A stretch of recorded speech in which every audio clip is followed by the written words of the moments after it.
Caligula is an infamous film and was an infamous emperor.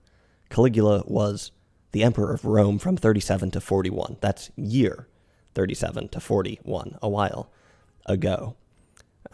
It's hard to know exactly what Caligula was truly like, given the part where it was 2,000 years ago. But the legends all tell the same story. Story of debauchery, tyranny, abuse of power. Extreme story about what can go wrong when power goes to your head. This movie operates in the territory of legend. It is disjoint from a sober historical analysis of Caligula. Let me just say that it's hard to know exactly what really happened. It's interesting to think about the difference between what really happened and what we have as the story and the legend. But that's not the focus of the movie and not the focus of this video. The movie Caligula was made in 1979. You absolutely could not make a movie like this today. Is that a good thing or a bad thing? Well, it's hard to know. Caligula is a historical film with a grand scale. It has famous actors in it like Malcolm McDowell, Peter O'Toole, Helen Mirren, and even John Gielgud. 4 extremely interesting actors, by the way. And speaking of interesting people, the screenplay was originally drafted by Gore Vidal. The film was directed by the Italian Tinto Brass. Both Vidal and Brass disavowed the film. Their names aren't in the credits. So why was this movie so controversial? It's a historical epic, and in accordance with the life of its subject, it features a lot of graphic violence and graphic nudity, but it also features extensive sequences of unsimulated sex, mainly performed by models from Penthouse Magazine. Why Penthouse Magazine? Well, the film was produced by Bob Guccione, who founded and led Penthouse Magazine. Penthouse Magazine, by the way, if you don't know, was sort of a competitor to Playboy. Bob Guccione was a fascinating character, enigmatic in some ways, and no stranger to controversy. He decided to film explicit sexual sequences after principal photography had finished and edit them into the film himself, essentially. This is why the director disavowed the movie. Might there be some parallel between an emperor who goes wild with power, addicted to the pleasures of the flesh while surrounded by hedonism and debauchery, and a Hollywood producer taking over a film to add sex to it? Well, perhaps. These scenes really are confounding, though. Some might call this an erotic drama, but to others it's simply pornography. What should we make of this movie, and should you watch it? Well, let's start at the beginning. The movie opens, interestingly, with the title, 37 AD, Pagan Rome. So immediately, we have a little bit of a frame here. Right after that, we get a quotation from the Bible, Mark 8:36. What becomes of a man if he gains the whole world but loses his soul? Something like that. So we have a weird Christian framing from the very beginning, and this is kind of odd because the film isn't exactly moralistic. Interesting. The first shot of the film is some sheep walking along to continue our biblical theme and to give you a sense that perhaps heavy-handed, but maybe there is some attempt at artistry, some attempt at symbolism, something like that. The sheep walk along and then they wander by 2 people making love who turn out to be Caligula, not yet emperor, and his sister, Drusilla. I'm not going to go through the details, not slog through the details of the movie because they really don't matter. I found the first hour of the movie or so to be impenetrable, weird. We kind of drift through a lot of disembodied locations, no spatial coherence. Like there's some sort of dream. We never see any cities, we never see any streets, we don't really see establishing shots. We see, in some ways, bedroom after bedroom, as if the whole movie is a sequence of penthouses, a sequence of bedrooms where fantasies are taking place. And perhaps there's some sort of kitschy historical theme thrown in. It's theme night at the Swingers Club or something like that. There is nudity and sex from the beginning, and you can really tell where the additional scenes were edited in. My first reaction to this movie was puzzlement. How does a movie like this even exist? How did we get there? Well, it's weird. But if you think about it, the movie's not totally unprecedented. For one thing, sex in film, it ain't new. Since the very beginning of cinema, there was plenty of sexual content. In fact, some of the earliest films ever made were, films of scantily clad women dancing, and such. The pre-code years, basically before the early 30s, There were plenty of graphic films. There was nudity in these films.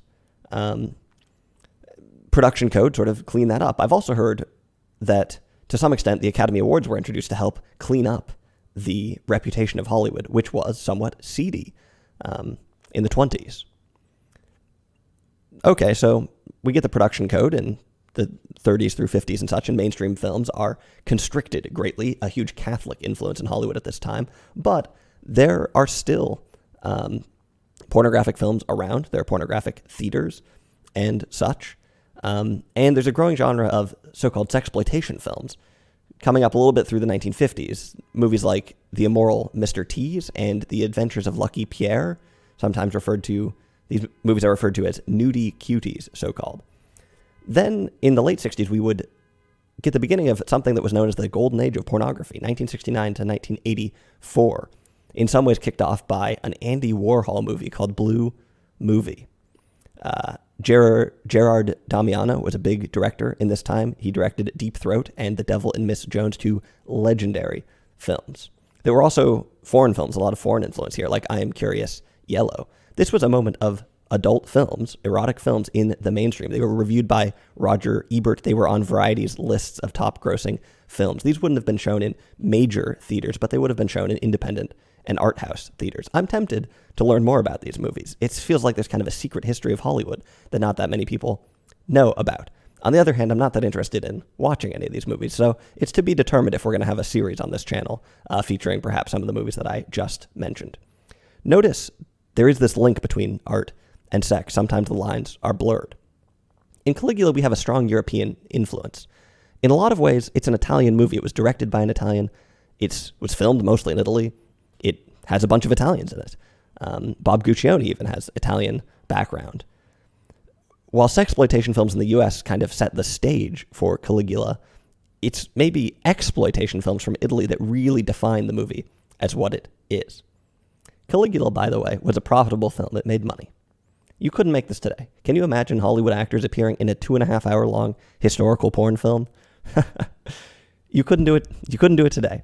And that's worth something, I guess. About an hour into the movie, something interesting and unexpected happens. Essentially, the movie gets kind of good.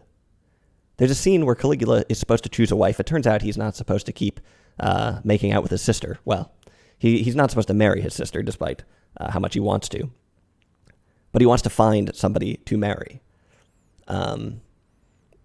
Like I said, this is actually kind of took me by surprise. It's actually a pretty good scene and some... I can't really put my finger on it, but the movie starts to get a little bit more substance here. Now, to be honest, I watched this movie in 2 nights. I couldn't do it in one. And this was the second night. I came back to it. I had actually just messaged my friend and said, well, I'm back to the grindstone, forcing my way through this movie and such. The sacrifices I make for this channel and such.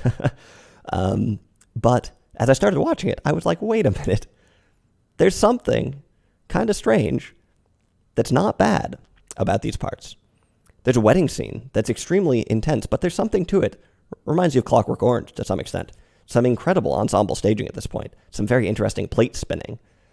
The movie actually gets kind of good. It's intense. It's intimate. The plot is weird, but it's dynamic. The acting is weird, but it's dynamic. The characters are weird, but they're dynamic. Hard to predict. Hard to know what's going to happen. Hard to know which way it's going to go. Once you're kind of in the universe of the film, there is some kind of aura. Believe it or not, you do make some emotional connections to the characters. The dreamlike disconnectedness of the film, that originally I thought was kind of a downfall of it, starts to take effect a little bit. You start to buy into it a little bit.